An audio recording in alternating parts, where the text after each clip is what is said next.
Primero que todo, hola. Muchas gracias por la paciencia. Este episodio llega un poquito tarde, pero llega con mucho cariño y con muchas preguntas. Hoy nos toca leer Chilenos Todos. No, como pregunta, ¿Chilenos Todos? De Verónica Valdivia y Julio Pinto. Vamos a mirar de frente un mito incómodo.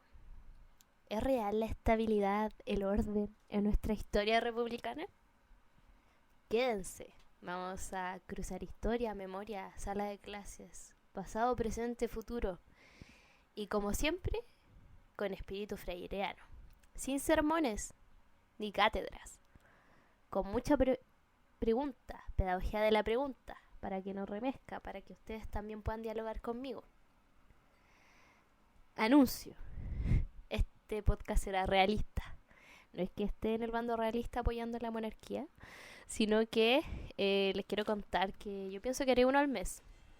Entre trabajo, proyecto, militancia, más mi sistema inmune que me falló, entendí algo. Descansar es hacer política del cuidado y la necesito. De todas formas, muchas gracias por esperarme y espero que estén ahí atentos, atentas cada mes al librito que vamos a ir leyendo. La lectura de hoy la eligieron ustedes, con un poquito de ayuda mía, un poco intencionada, porque ya lo he dicho muchas veces que me encanta este libro, pero es porque me marcó en mi trayectoria universitaria. Cuando estudié Pedagogía en Historia y Ciencias Sociales, en segundo año tuve la asignatura de Chile y América en el siglo XIX. Y no sé, y tengo un tatuaje en el brazo izquierdo de América Latina, que ocupa gran parte de mi brazo, y es porque a mí me marcó mucho ese ramo. Y me marcó mucho este libro también, ¿ya? Soy una latinoamericanista desde siempre. También me parece que es muy consistente disciplinarmente. Y más allá de eso, me parece que es un buen inicio para acercarse a la historia.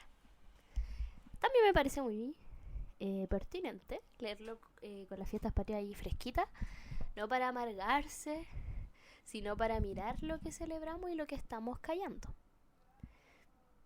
Voy a dejar en mis historias el link al libro por si alguien no lo encuentra o no lo tiene, ¿ya? Así que para que estén atentos y atentas. O en nuestro drive colectivo, no sé, que ya se me está acabando el espacio de ese drive, pero ahí lo subiré, creo. Bueno, partamos ya con lo que nos convoca. Las fiestas. Las fiestas dicen mucho de quiénes somos.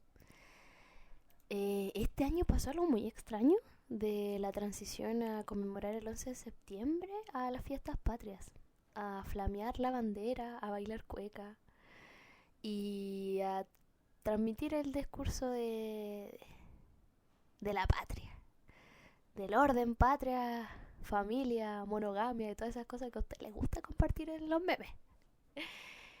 No niego los avances que hemos tenido desde 1810. Ya creo que habría que ser muy pesimista, ¿cierto? Sería muy injusto también. Pero si queremos comprender por qué se vota, cómo se vota, por qué una propuesta constitucional se acepta o se rechaza, hay que volver a las bases, a los cimientos de la nación. ¿Cómo se imaginó y se enseñó este Estado-nación? Allí habitan esos silencios incómodos, pero que nos tienen muchas respuestas. Quiero aprovechar este espacio para mencionar y denunciar, obviamente, el caso del asesinato de Julia Chunil. Hechos así nos hacen preguntarnos cuáles son las vidas que importan en el Estado, cuáles son las vidas que quedan al margen de lo que se conoce como la nación y qué relato están sosteniendo estas jerarquías.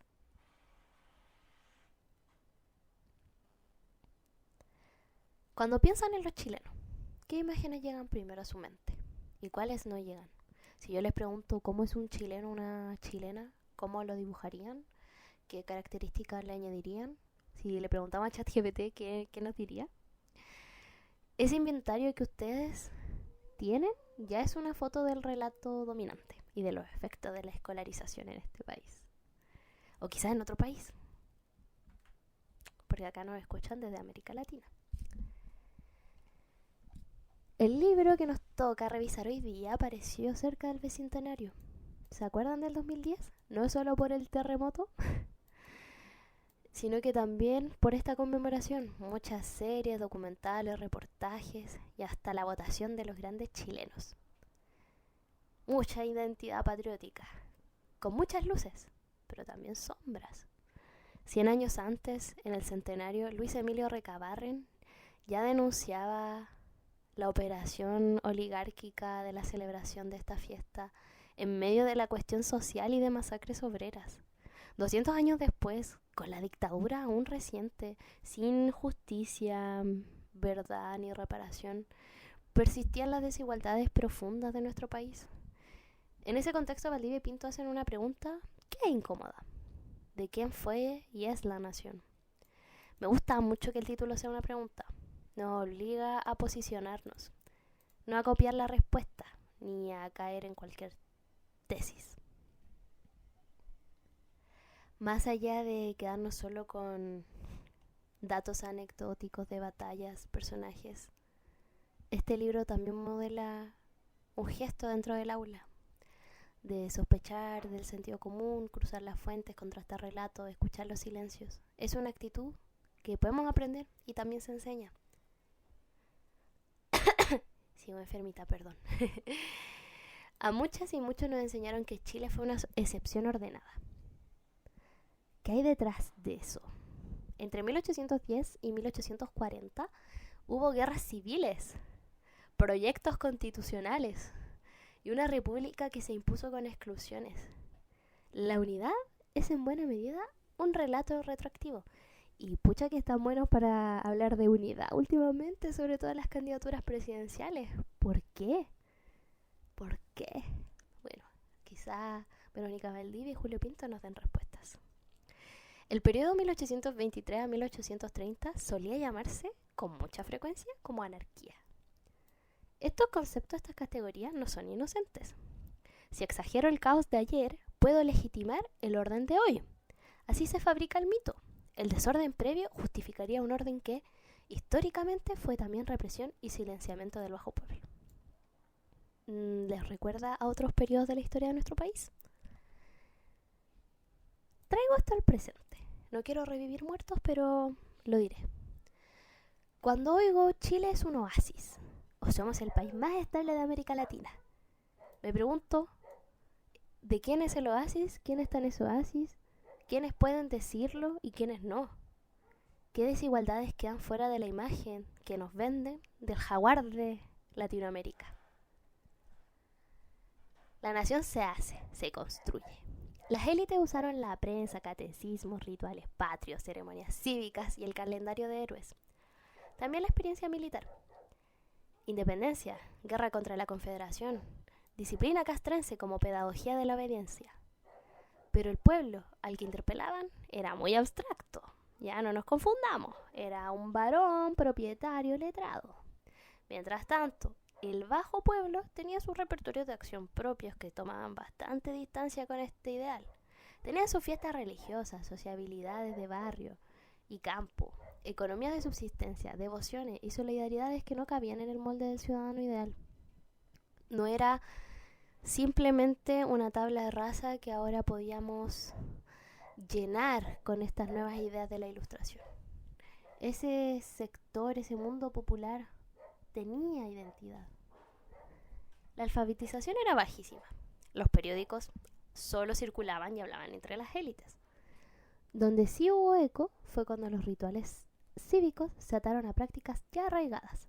Las procesiones, las misas, las conmemoraciones. O cuando la política entró en claves festivas y corporales que la gente reconocía. ¿Y qué hablar de la guerra? La leva forzosa, el palo o bizcochuelo de Portales.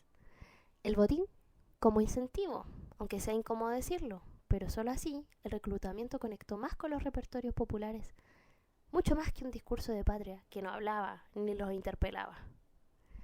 Las montoneras actuaron con lógicas propias, no eran ese ejército bien portadito de manual. Pueblo soberano. Suena inclusivo, pero en documentos de la época solía significar vecinos notables, varones propietarios, reputación. Pero hasta por ahí nomás, porque eso es lo público, porque si nos ponemos a revisar lo privado, tú y yo sabemos qué tan moralistas no podían ser. Quedaban fuera los campesinos, los artesanos, los indígenas, los esclavos y las mujeres. Eran leídos como incapaces de ejercer la ciudadanía. Un ejemplo, en 1810, durante la instalación de la Junta, se controló el acceso al cabildo para que la plebe no participara. La exclusión no era solo conceptual, ya, también era material. Tenía policía, milicia, ejércitos, sellos, esquelas y escoltas. Hay también una distancia entre el pueblo de los discursos y el pueblo de las calles. En la retórica, el pueblo encarna virtudes abstractas, laboriosidad, patriotismo, sacrificio. En la práctica, cuando ese pueblo concreto interrumpe protesta, se vuelve turbulento y bárbaro. Es el mismo sujeto con dos máscaras. Ese juego retórico no murió en 1840. A veces celebramos la gente cuando legitiman lo que pensamos y encontramos que son tontos y rotos cuando no. Leer el siglo XIX con honestidad nos ayuda a reconocer estos gestos en los debates actuales. ¿Apoyo o rechazo popular a la independencia? La mayoría vivió la guerra como asunto de los de arriba. La deserción fue muy común. La vida seguía, y en ese cotidiano la patria decía muy poco. Aparece, sí, apoyo cuando la política toca la vida concreta. Toca defender nuestras tradiciones, toca defendernos frente al despojo. Debemos aprovechar la ventana que se nos está permitiendo del saqueo tolerado, integrarse a las montoneras que respondían a liderazgos locales más que a proclamas doctrinarias. Otra forma de convocar la acción popular. Cuidado, sí, ojito. El bajo pueblo habla poco en primera persona en los documentos o las huellas que nos quedan del pasado. Lo vemos a través de los jueces, militares, curas y redactores. ¿Sí? No tanto por ellos mismos. Por eso necesitamos leer entre líneas y cruzar registros, padrones, sumarios, cartas, memorias orales cuando existen.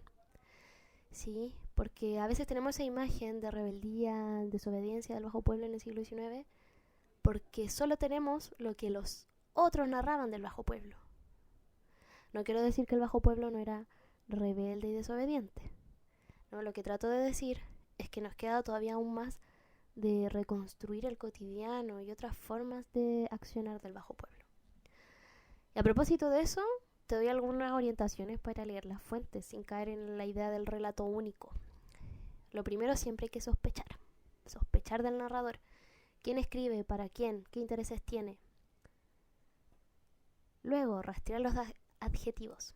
Peligroso, ocioso, turbulento. Cuando aparecen muchas veces, suelen revelar más del quién escribe que de las personas que están siendo descritas. 3. Cruza tus registros, los padrones, juicios, cartas, periódicos, actas. Si una historia se sostiene solo en una evidencia, probablemente le faltan muchas capas. Y por último, escucha los silencios. Quienes nunca hablan, quienes solo aparecen cuando molestan. Ahí estamos trazando una cartografía del poder. Y te dejo sobre esta accionar del bajo pueblo 4 casos concretos que nos permiten ilustrar. Lo primero que ya habíamos mencionado del Cabildo de 1810. La plebe no entra, participan los vecinos notables. ¿Qué idea de pueblo se practica en este espacio? ¿Qué efectos produce en la memoria escolar la forma en la que enseñamos este proceso? 2. Las montoneras y el bandolerismo. Los pincheiras muestran resistencias con lógicas locales, que no calzan en ese binomio patriota versus realista de manual y que siempre se transmite. Los patriotas y realistas son grupos muy diversos, con intereses muy diversos, ya que van más allá de si era español o era criollo. Hay que hilar un poco más fino en las identidades de esos sujetos. Un caso 3, la guerra contra la Confederación. La narrativa del patriótica no siempre calzó con la disposición popular a pelear lejos de casa. ¿Qué hizo el Estado en ese momento para alinear cuerpos y voluntades? Y por último, los ritos patrios. Cuando las fiestas cívicas se anudan a prácticas religiosas o festivas populares, aparece algo de apropiación. ¿Es adhesión a la nación o relectura desde abajo? Para las élites, el bajo pueblo era necesario como tropa y como escenografía del rito cívico, pero muy incómodo como sujeto político. Diego Portales lo decía sin rodeos. El pueblo no estaba listo para la democracia, había que tutelarlo. De ahí los proyectos de civilizar. Alfabetización como mecanismo de control, disciplina laboral y militar, moral católica, familia nuclear como ideal. La realidad fue muy terca, porque pese a que tenían estos lindos proyectos, según ellos, no resultaron. El analfabetismo seguía muy alto, seguían ellos practicando sus propias costumbres y había resistencias cotidianas, por más que los prohibieran hacer estas cosas. No significó en lo absoluto una incorporación del bajo pueblo a esta comunidad imaginada. ¿Y después de la guerra? ¿Qué pasó? Ganar no significó ciudadanía para el bajo pueblo. Muchos veteranos quedaron sin reconocimiento, sin tierra y sin pensiones. El mérito se narró en clave de generales y próceres. La tropa se volvió anónima. Eso también fabrica memoria. ¿Quién tiene nombre? ¿Quién tiene derecho a un nombre? ¿Y quiénes quedan en el montón? ¿Han visto las pinturas de las guerras de las independencias, no solo en Chile, sino en América Latina? Y que el bajo pueblo, los sectores populares, las multitudes no se divisan, nada. Son como manchitas en esos cuadros, ¿no? Eso no solo significa algo técnico en la pintura, me imagino, sino que también nos habla de relato histórico. Valdivia y Pinto titularon con una pregunta, no un eslogan. Entre 1810 y 1840 la respuesta es que no. Chilenos todos, muy difícil. La nación que se estaba armando era una comunidad política estrecha, diseñada por y para quienes mandaban. Las costumbres del bajo pueblo eran etiquetadas de bárbaras, sus voces muy sospechosas e incómodas. La pregunta vale hoy, cuando decimos Chile, ¿quiénes quedan en la foto? ¿Quiénes siguen fuera? ¿Qué tendríamos que cambiar para que la respuesta pueda ser algún día, sí, chilenos todos? O quizá ustedes ni siquiera quieren ser chilenos todos. Este libro conversa con Góngora, Villalobos, Collier y también con Salazar, Illanes y la propia Valdivia. No es un juego de bandos, sino de preguntas. ¿La nación fue algo dado o un proyecto en disputa? ¿Quién escribió el guión y quiénes quedaron fuera del reparto? En la escuela, el relato dominante por décadas fue el de los grandes hombres y la línea de tiempo que teníamos que copiar y rellenar la banderita con papel, no sé qué papel era, volantín, ¿será? Pero algo ha cambiado. Hoy nombramos mujeres y pueblos originarios. Lo que sí es que cuando suele ocurrir esto es como un capítulo aparte, ¿ya? Ahí Javiera Carrera. Fin. No hay una perspectiva transversal. Allí la didáctica crítica tiene que ser revolucionaria. Sí. Confieso mis simpatías. Me fascina el trabajo de María Angélica Illanes. No entiendo cómo no le han dado el Premio Nacional de Historia. Su trabajo con el mundo popular. Y valoro mucho que Verónica Valdivia complejice la historia militar sin prejuicio, porque pucha, a la izquierda nos cuesta hacer ese tipo de historiografía y es súper necesario. Así que valoro mucho el trabajo de ambas. Ustedes saben que con Gabriel Salazar, quien no es mi tío, ni mi abuelo, ni nada por el estilo, tomo cierta distancia, pero reconozco obviamente que pudo dar visibilidad a la historia social y empezar a hacer otras preguntas. Tomen un manual de historia, el currículum, o tomen los libros de historia que quizá ustedes usaron en el colegio, quizá los que tienen ahora para enseñar. Destaquen todo lo que sea héroe, guerra, batalla. ¿Cuántos hay? Luego pregúntense, ¿quiénes no son mencionados? ¿Qué trabajos son reconocidos? ¿Qué dolores son olvidados? ¿Y qué fiestas se conmemoran? Recordemos, el currículum no cae del cielo. Lo escriben equipos con agendas y marcos curriculares. La escuela chilena ha sido durante siglos una gran fábrica de la nación. Eso no es malo por sí mismo. La pregunta es qué nación se ha intentado fabricar. Como profe, yo debería utilizar este currículum como punto de partida y no como una frontera. Puedo enseñar a leer críticamente, a comparar narrativas, a detectar quién habla, quién no. Puedo invitar a mis estudiantes a escribir un capítulo que faltó.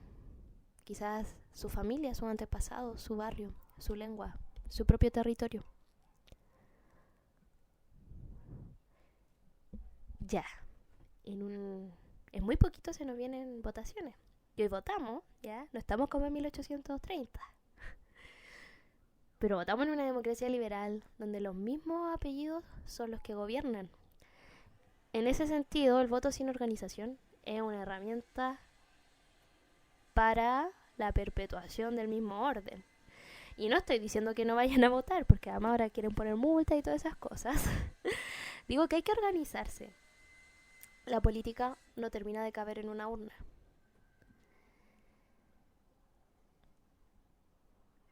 El ciudadano ideal. ¿Lo seremos? Freire nos alertaba. El sueño del oprimido a veces es volverse opresor. Si reproducimos jerarquía entre nosotros, no desmontamos el edificio, solo estamos cambiando a los inquilinos. Y cada ciclo electoral nos vuelve a llevar a lo mismo. La delincuencia, la migración, el orden. ¿Temas importantes? Sin duda. Pero cuando monopolizan la agenda, invisibilizan desigualdades laborales, educativas, territoriales. ¿Qué ansiedades están operando? ¿Qué esconde la palabra orden? Y ojo con la estabilidad, que a veces se traduce como que nada se mueva. Pero la democracia y la justicia son procesos en movimiento. Si una sociedad necesita inmovilizar a muchos para que pocos estén tranquilos, eso no es estabilidad, eso es dominación. El orden portaliano fue celebrado por quienes podían celebrarlo. Para otros, significó prisión, reclutamiento forzoso, censura, exclusión de la vida política. Ese contraste sigue vivo cuando en nombre del orden normalizamos los controles, sospechas y silencios. Por eso pregunto siempre, ¿quién define lo que es el orden? ¿A quién beneficia esa definición? ¿Quién está pagando la cuenta por tener el oasis de América Latina? Hacer esas preguntas no desordena por capricho, es una ética de la ciudadanía. Y me quedo con esto. La historia no es una fábula moral con héroes puros, sino un campo de disputa. Si aceptamos esa idea, la pregunta ¿chilenos todos? Deja de ser un veredicto y se convierte en una tarea colectiva. No la resuelve un gobierno ni un libro. La resolvemos cuando nos organizamos, cuando enseñamos. Gracias por escuchar, por discutir con cariño, por corregirme cuando me equivoco y por traer sus lecturas. Que esta conversación siga en la sala de clases, en el trabajo, en cualquier espacio. Ahí también se está haciendo historia. Spoiler, la próxima entrega será de geografía y habrá un invitado porque me encanta hablar sola, pero amo también poder compartir estas discusiones. Abrir el micrófono a otras voces parte de esta comunidad. Quedan muy convocadas y convocados a que lo puedan escuchar y quizá en algún momento puedan ustedes también asistir si así lo desean. Finalmente, no se trata de cancelar ni funar el 18, ni de demonizar el pastel de choclo, porque me encanta. Se trata de preguntarnos qué relatos activamos cuando celebramos. En la sala de clases, en el barrio, en el trabajo. Podemos sembrar la duda y el pensamiento crítico. Estamos haciendo historia. No dejemos de hacerla, que no nos quiten esa oportunidad y esa posibilidad.